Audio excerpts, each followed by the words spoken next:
Good morning, good morning. Magandang araw po sa ating lahat mga karokos. Welcome back po muli dito sa aming channel. Anong araw ngayon? Bali, April 26. Yan, araw po ng Biyernes. Bali, ito nabanggit ko sa intro kahapon. Itong Honor type Jeep natin ay isosurrender uli natin dito sa auto shop nila JJ at saka ni Tatay Sinon. Bali, may onting-onti na lang pong gagawin dito. Bali, yung sa transmission support niya at saka dun sa tambucho. Yung tambucho kasi nito medyo may ano na, may mga butas-butas na. Kaya medyo maingay siya kapag pinaandar natin. Ito mga karosa, ipagpapatuloy po natin yung ating mga ongoing project. So double check po natin yung project natin dito sa Metroville. Tsaka dito naman po sa may project natin sa may Phase 3. Yung dalawang project po natin dyan na isang Angelic inner unit at saka Enlat corner na Angelic. Bale, ito, samahan niyo po muli kami ngayong araw po ng Biyernes, ngayong umaga hanggang hapon. Let's go! Enjoy watching po. Tara! Okay na muna tayo rito. Sobrang aga pa kasi, pero nag-usap na lang kami nila tatay at saka ni JJ. Naiiwan ko na lang dito.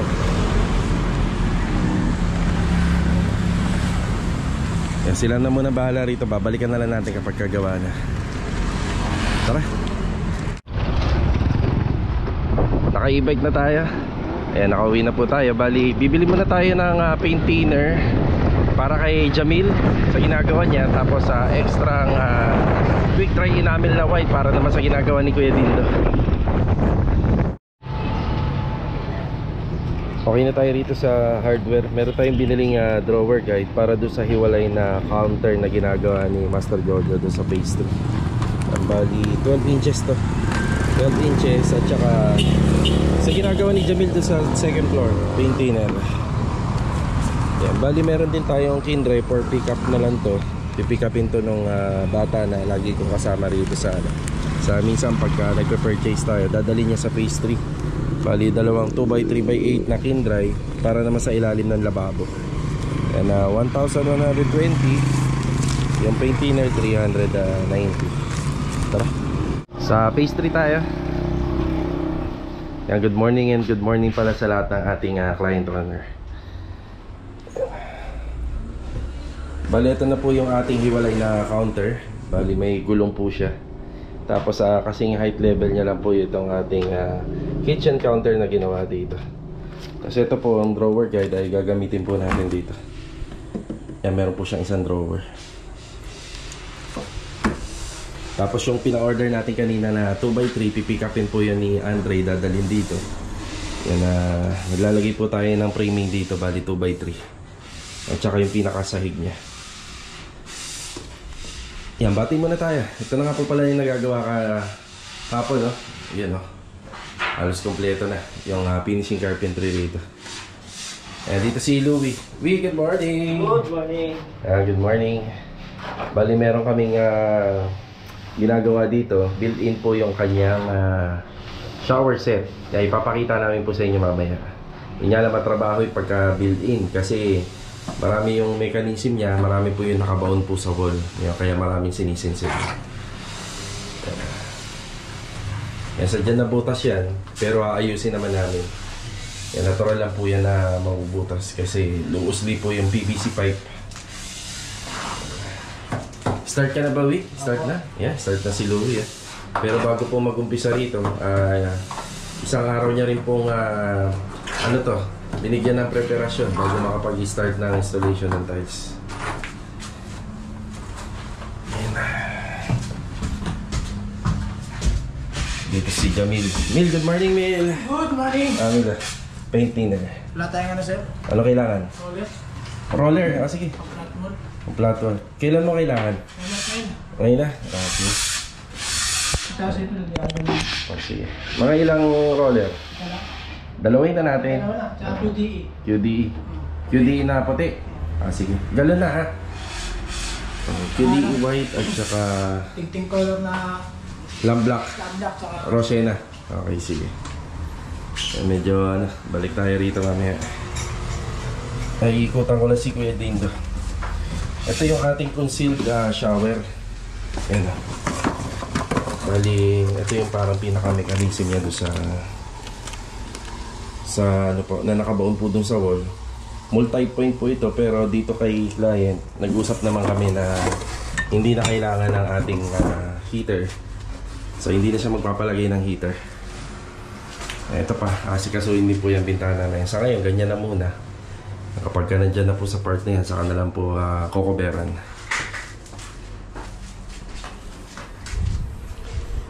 Yan, ihatid ko lang to kay Kuya Dindo, yung QDE white na binili ko sa kanya. Then, didiretso uli ako sa hardware para bilhin yung mga kailangan pa ni Jamil dito.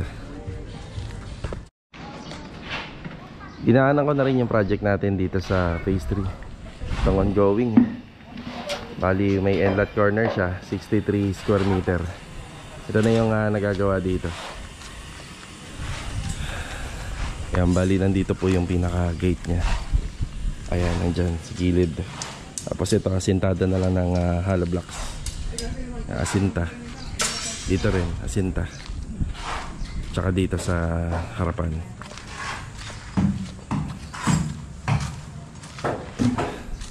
Okay, buhos na po sila rito. Ayan, nagbubuhos na. Pinaka tie beam natin dyan isa C-beam, tapos yung column natin na may parilya. Ay, nakapag-asinta na rin sila rito kalahati.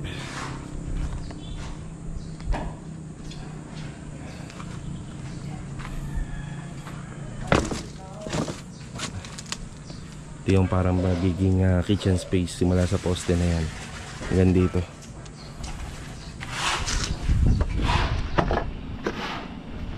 Kuya Boy, good morning muna Kuya Boy. Ayan, Kuya Boy. Good morning. Absent pala si Tamtam ngayon. Ayan, si Kuya Richard, good morning po. Good morning. Saka si Marvin. Ayan. Good morning. Morning. Ayan, bali may mga bakal pa tayo rito. 12 and 12 and 10 mm. Ayan, halalay muna tayo rito. So sa mga binili natin ng paunang materyales, lahat naman yung nakalalay lang. Ito medyo malaki to. Bali kapag malapit na maubos to, dun lang po natin na kukumputing kung ilan pa po yung kailangan, para masakto lang natin. Hollow blocks, dumating na nga po pala. May kulang to na 85 yata na nakaraan yan, dumating na rin. Tapos meron naman tayong graba, may buhangin po tayo dun. Semento meron. Yan.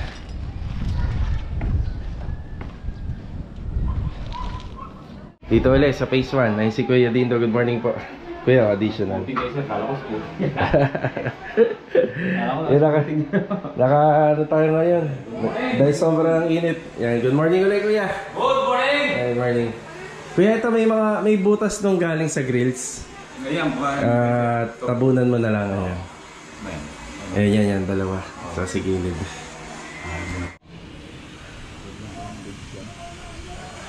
Yan, pinakita ko lang na napinturahan na po ng roof guard.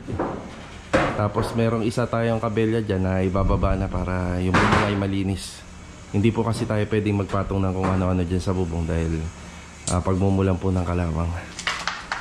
Sige. Oh, yeah.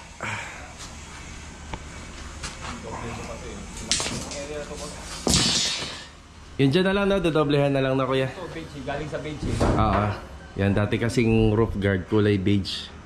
Tapos wala na po ako mahanap. Pwede naman kahit anong kulay. Pula na lang ang ginamit namin. Yan.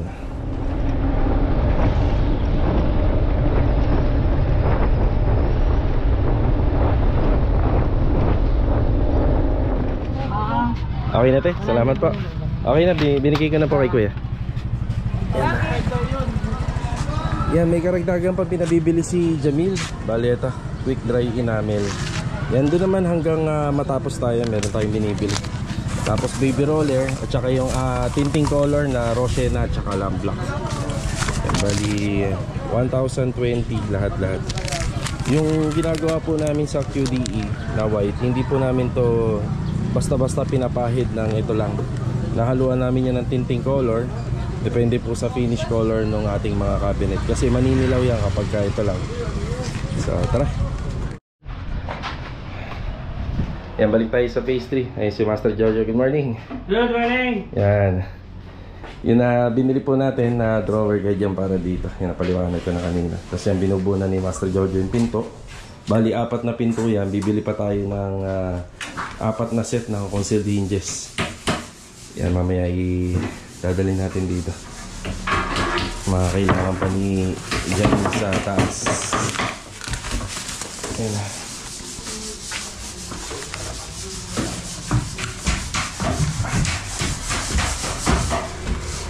Siguro Mila, hanggang primer ka lang muna. At ang dami pang gagawin dito. Cornisa tsaka yung pader. Huwag mo muna gamitin ito, ha.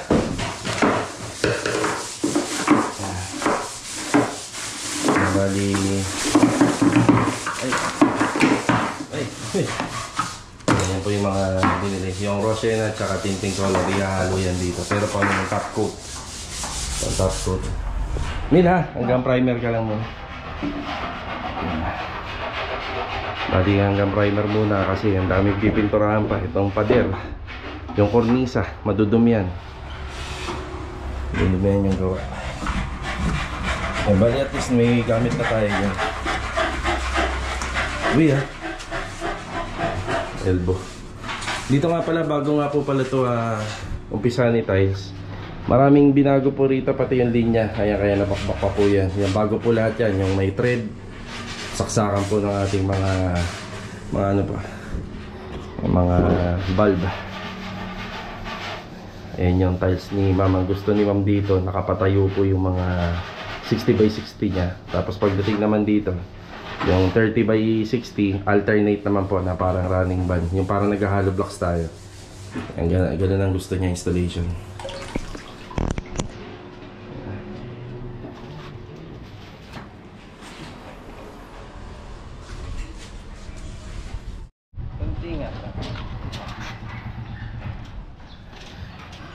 Yan, nagbubuhos na po ulit sila rito.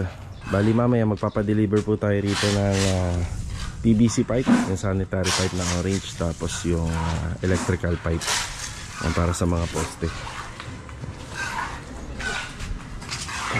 Dito may abang na para sa vertical ng ating wall sa asinta. Ang buhos na.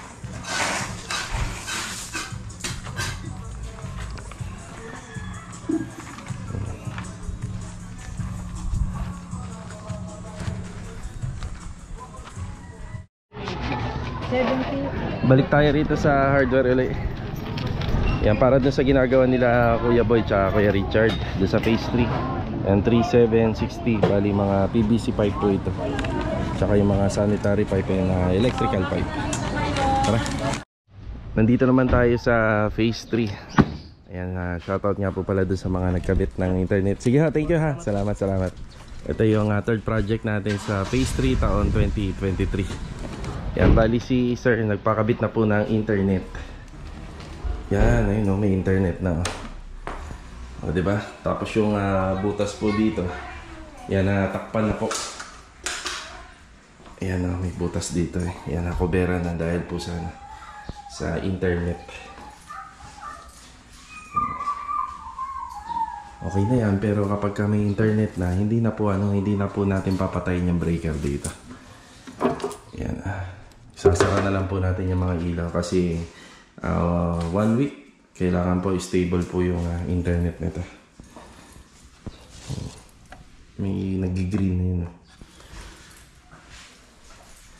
Yan, halos kompleto na po itong bahay na to. May internet na, aircon na lang ang kulang. Aircon na lang po. Yan, bali ayun nga pala yung mga wall pan. Pinakabit sa atin ni sir.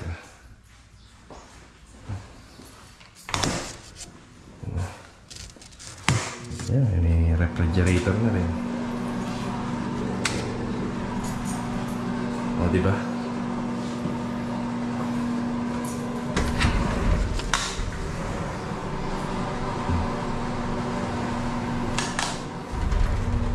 Ang ganda ng bahay na to. Kahit maliit lang, may 2 kwarto, may kitchen, may bar counter, may toilet and bath. Yan, dining area and living space. Yan, na-maximize po. Ganda. Okay. Update lang po tayo rito para makita rin ni client owner. Nakabitan na po ng internet yung kanyang bahay. Tara. Sa hardware naman tayo. Bumili tayo ng 4 na pair ng concealed hinges hydraulic para sa ginagawa ni Master Jojo. 380. Tara. Ito lang, boss? Yan lang po.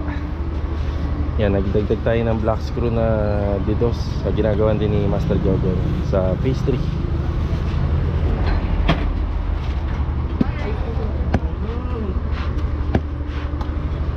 Salamat eh. Thank you. Yan, 120.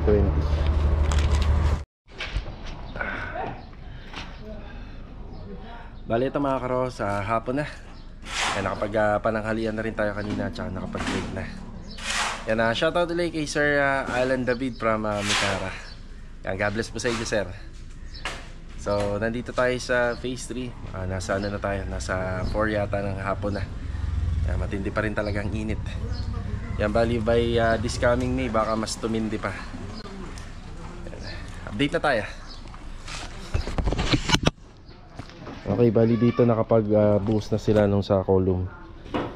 Yan. Column and tie beam na po yan. Yung tie beam namin dito C-beam. Yan, tapos sa poste nakapag ano po sila rito ng poste. Ilan to? 3, no? Ayan, 3 si Kuya Richard. Bali kalahati lang. Level lang po ng ating asintada sa likod. May makikita lang po kayong tubo doon. Sa ano na po yung pasingawan. So pinakain na lang natin sa poste. Total naman malaki po itong poste natin. Yan, malaki naman po yan kahit balang araw mag second floor sila. Matibay pa rin po yan, malakas pa rin. Yan, bali pasingawan yun. Tinago na natin para minimalist lang, hindi kita. Tapos dito may tubo po tayo. Ayan, tubo sa cuts basin. Ang pinaka cuts basin natin. Yan, gagapang po yan dito papunta ron. Actually kahit hindi nalagyan ng cuts basin tong loob, dahil yung tubig naman ay tatapon dito sa gilid. Yan na. Yan, bali sa lababo po yun. Tapos yan, gagapang na po papunta dito sa harapan ng bahay. Bali wala namang kaso doon kasi yung tubig niyan sa second floor, dito na yan babagsak sa gilid. Ang kailangan lang natin bigyan buhay yung linya, yung sa toilet and bath na floor drain, at saka dito sa lababo. Yan, palabas po dito. Tapos yun nga, yung sa mga unang vlog po namin, hindi nakatap yung linya nito, yung floor drain at saka yung sa septic tank, palabas po dito sa ating kanal, hindi nakatap. Bali kailangan din po natin na ayusin yon. Tapos dito din yung magiging CR natin dyan. Yan, meron na tayong karagdagan na materialis na dumating dito. Yan, mga PVC sanitary pipe. Yan, nandito pang electrical. Yan. So tubo meron at saka ilang fittings lang muna, alalay lang muna. Pinusan po nila yung poste rito. Bali yung poste kasing kapantay lang po ng hollow blocks. Hindi siya nakausli sa loob. Yan, tapos ito yung sa pasingawan. Yan, akyat na po yan doon sa pinakataas. Tapos dito yan, pwede na magbalik ng lupa. Yan sa mga hukay. So ile-level pa po nila to. Yan, ile-level pa nila according dito sa ating doorstep. Ayan. Ito yung kwarto. Ayan, pinakwarto, tapos magiging pintuan doon sa gilid.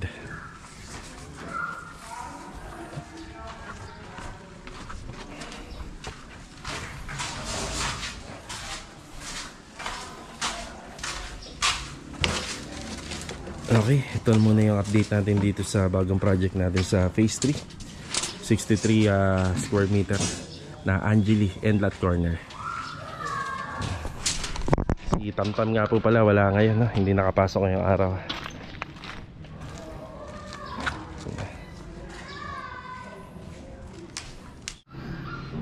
Ayan, sa phase 3 pa rin tayo. Dito sa finishing phase na project natin. Mga minamasilyahan po dito. Yung mga ganyan, matatrabaho yan pagka ganyan po. Ayan. matatagal gawin. Pero yung mga pinto, yan, madali lang kasi babaklasin mo lang siya, flat na, wala ka nang iilagan, hindi ka na mahihirapan magbasilya at saka magpintura. Ball and cornisa. Sinsilin, Min. Sinsilin mo para ano, ma-flat. Pero tanong mo muna, ano ba to? Sa lumina? Baka bakal yan. Hindi. Try mo sinsilin pagka ano, bato lang? Ayan. Pagka kaya naman pong sinsilin yung nakaumbok. Yan, sinisinsil namin. Baka kailangan na natin ng mga gasa tape dito, Mil. Bukas sir. Ha? Bukas sila na. Kailangan na. Gasa tape, masking tape, tsaka epoxy. Epoxy A and B sa mga dugtungan po nito. Ayan, dugtungan.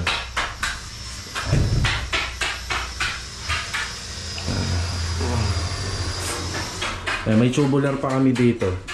Papagawa si ma'am ng sampayan ng ano, ng ang tawag dito? Trapal. Ayun, trapal. Ayan.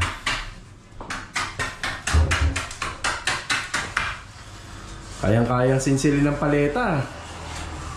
Anong tawag dyan? Ampaw. Ay, pamilya sa gilid. Yan. Ano?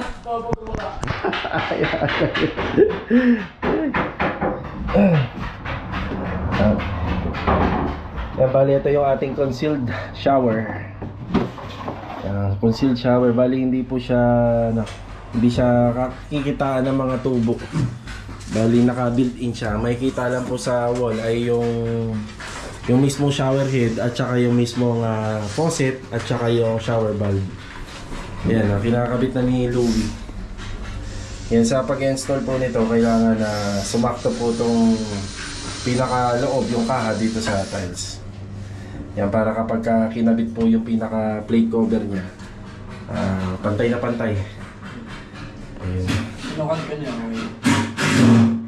Ayos. Yan, napakarami nga lang talagang ginawa mo na rito bago po natin yan matapos. So ito, okay na. Okay na rito, bali yung drain ng ating basin, lavatory at saka yung water supply niya. Tapos doon naman is yung pinaka treble two-way valve sa ano yata ito. Bali hindi ako sigurado kung may bidet ito si ma'am eh. Basta may abang tayo dyan, tatanong ko na lang. Kasi dito pinatanggal niya yung yung telephone shower. And do-double check natin kung may bidet. Yan, palit din na palit water closet din.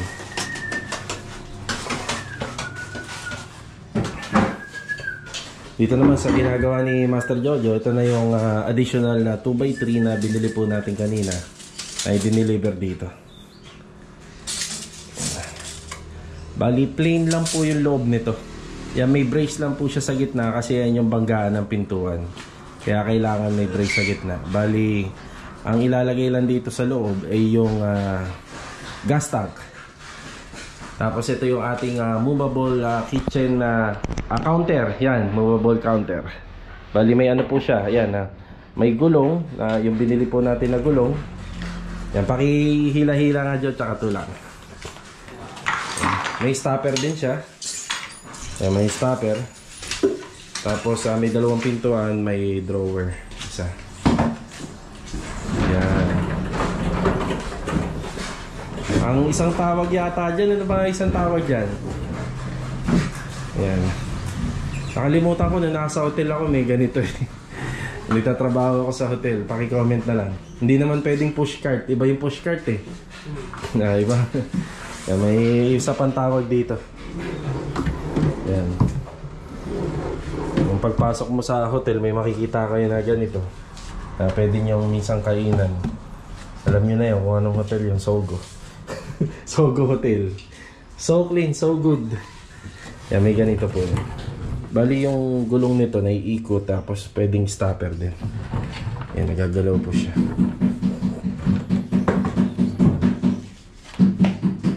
Bali itong counter na to, pantay lang siya dito. Yan, pinapantay lang namin. Yan na. Pantay lang.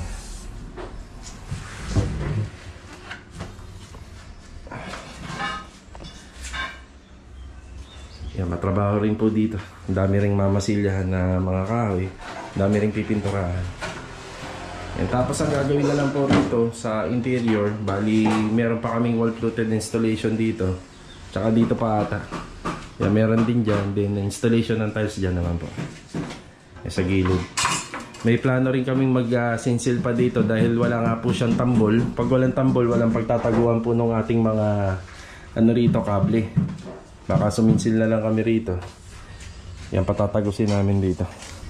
Para pagka nagpa-install sila ng internet, hindi naka-expose yung mga kable. Nakatago po. Bali, ito na muna yung update natin ngayong araw po ng Biyernes. Yan. Nakita-kita na lang po ulit sa susunod na video. God bless. Ito, paalam po muna. Yan, ilang araw na lang at linggo at ilang buwan. Tag-ulan na naman. Salamat po, sir. Thank you, thank you. Okay, gabi na.